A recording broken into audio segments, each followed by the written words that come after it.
We use a vehicle like this to really dive into the unknown, and it's able to paint a picture of what otherwise is a very black image that we don't know much about. As the vehicle flies along, you can imagine sort of it's sending a beam of light, and that brush stroke is painting a picture.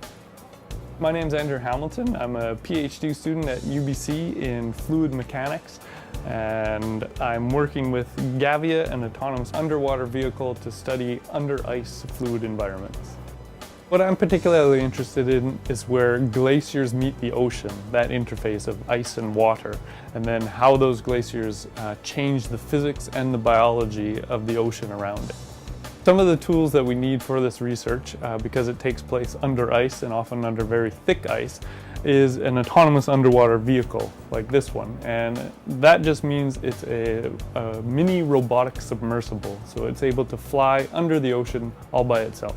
We program a mission, or basically the path that it's going to fly underneath the water, and then we load that up to the vehicle and drop the vehicle through the ice into the water and press go, and off it flies all by itself. And from that point on, we just sort of keep our fingers crossed and hope that we planned a good mission and it comes back right to the ice hole where we started the mission. The environments that we're sending the vehicle down into are completely unexplored environments in some cases. So we don't have set maps of what the area looks like.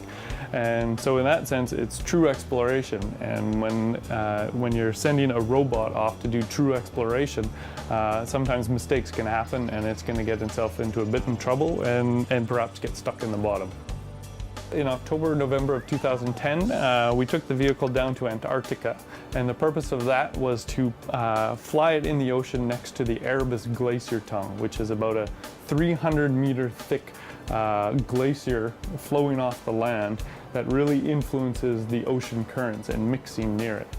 Probably some of the most remarkable data that this vehicle and others like it have brought back is to actually map the underside of sea ice. So we actually fly the vehicle inverted, flip it upside down, and using its sonar mapping, it can give a three-dimensional picture of the underside of sea ice. And you see very large, deep ridges that come down off the sea ice, which having a map of the underside and the thickness of the sea ice is extremely useful, because you can then relate that to satellite imagery and define how thick and how much volume and mass of ice there really is left. It's absolutely fantastic to be able to do all this work as part of my PhD. Working in the Arctic has been a passion of mine over the last several years, so I'm quite excited to be able to continue working up there, especially with very interesting instruments like this AUV.